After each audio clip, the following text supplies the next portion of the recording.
As the cheeky chappy who brightens up our mornings on Capital Breakfast, you'd expect Roman Kemp to be brimming with confidence. But when we chat after our exclusive photo shoot, he surprises us with a confession. Anytime I do a shoot, I have to make sure I don't see one of the pictures. That's the only diva side of me, he says. It's just insecurity. If I see a picture and I think, I look terrible today, it can affect how I feel that day. The 29-year-old, who is the son of Spandau Ballet bassist Martin and Pepsi and Shirley singer Shirley, found fame for himself when he joined Capital FM in 2014 to present its evening show. Since then, his profile has headed skywards as he landed The Breakfast Show 3 years later and went on to finish third on the 2019 series of I'm a Celebrity. But viewers saw a very different side to him last year when he filmed BBC mental health documentary Roman Kemp, Our Silent Emergency, following the death of radio producer Joe Lyons, who was a close friend. He had an overwhelming reaction to the documentary, in which he also opened up about having suicidal thoughts in 2019. Here, Roman, who has partnered with TK Maxx on its range of charity t-shirts for Red Nose Day, talks about mental health, why he's not ready for dating right now and his fears about never becoming a dad. Hi, Roman. May will mark 5 years since you started hosting Capital Breakfast. Has it flown by? Yeah, it's quite scary. I'm waiting for them to sack me. I love my job more than anything. No matter how stressed I am or if my mental health is bad, I know for 4 hours of my day I'm laughing and happy. It's like my little escape from reality. Do you still love hosting the show as much as when you started? I love it more. I remember I had sleepless nights before my first show.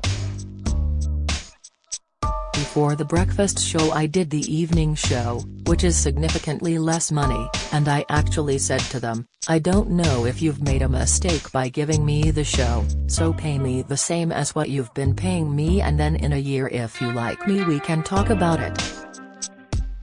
I just thought it was added pressure to be paid more, but now I wish I'd never said that, laughs. Ed Sheeran famously tattooed your leg on the show. Are you planning on getting any more tattoos from famous faces? No. I actually hate tattoos more than anything. I hate going, the pain and how long it takes. My mom keeps telling me to stop but I can't help myself. But I feel like the gag of someone tattooing my leg is redundant now Ed has done it. Someone actually offered me £20,000 to skin graft it off my leg. People can be weird. I remember showing my parents the tattoo and saying I was thinking of getting it removed and they were like, no. They're pretty cool. Are you still in touch with any of your campmates from I'm a Celebrity? Yeah. Caitlyn Jenner texts me all the time. I still think it's odd to this day. I got a voice note the other day from her asking what was going on in my life and if I could give her a call to catch up. I called her and her daughter, Kylie, had her baby recently. So I was congratulating her on another grandchild and she said, thank you, it's very exciting. Then I said, unfortunately though, mine and Kendall's wedding is going to be very expensive with all these guests. And she said, you better start saving up for it then. So, sadly, Caitlyn won't be paying for mine and Kendall's wedding. So is Kendall Jenner your dream woman? I mean, why not? The most showbiz I've ever felt was at the Brit Awards. I was with Harry Styles and I saw Kendall, and I thought if I'm ever going to have a reason to talk to her, it's now, as I've just been with Caitlyn for 4 weeks. I walked over and as I went to say my name, she went, "Roman." And I couldn't believe it. She was so sweet and thanked me for looking after Caitlyn and all this other stuff. You're also still in touch with Kate Garraway. What did you think about her recent documentary about caring for her husband Derek after his COVID ordeal? It's absolutely heartbreaking, but I've stood by her since we were in the jungle. She is Superwoman. What she is doing for her kids and her family is amazing.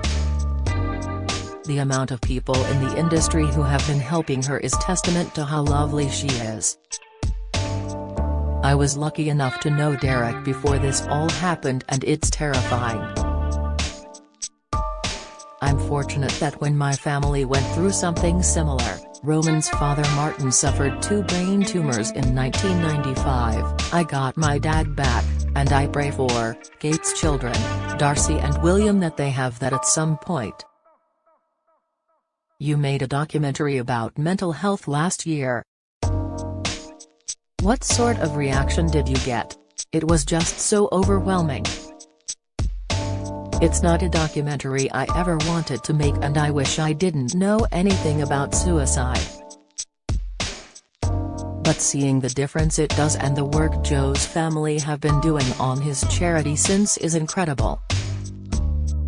I want to make another documentary because mental health in the school system needs changing urgently. My next goal is to do what I can to make mental health be spoken about in schools early on. In your documentary you spoke to your mom about experiencing suicidal thoughts yourself in 2019.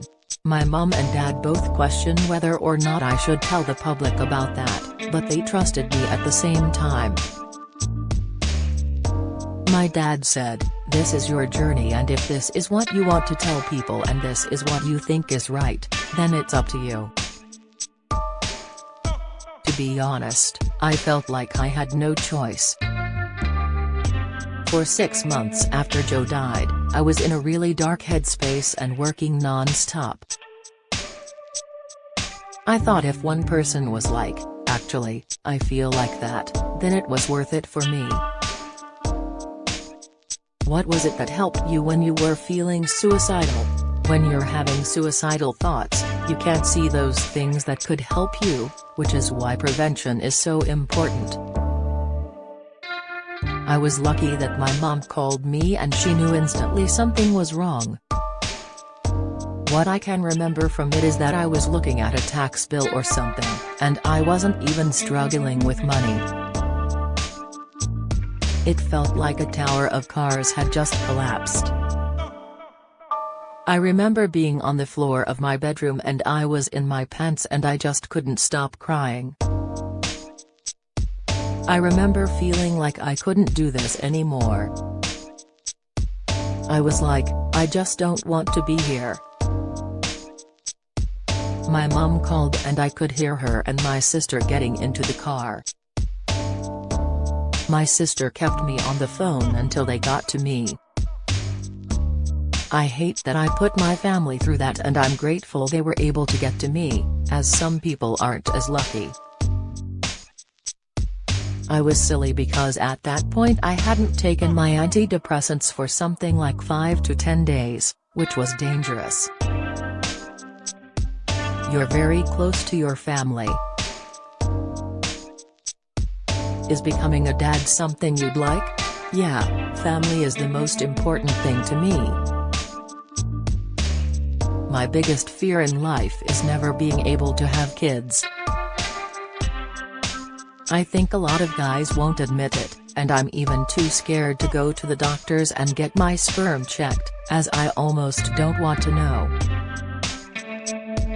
I would adopt kids, I would do whatever to have a family. I think the reason we're here on this planet is to make other good human beings. How do you feel when your love life hits the headlines? It's part of the job. I understand it, but it doesn't necessarily mean I enjoy it. My dad always tells me, if you're going to do this job you have to understand that, and there's no point being in it if you're worried about that. I've been lucky seeing it through the parents I have. You realize it's tomorrow's chip paper. Do you consider yourself to be a heartthrob? No, and most of the time I see an article that has linked me to someone, it's not true.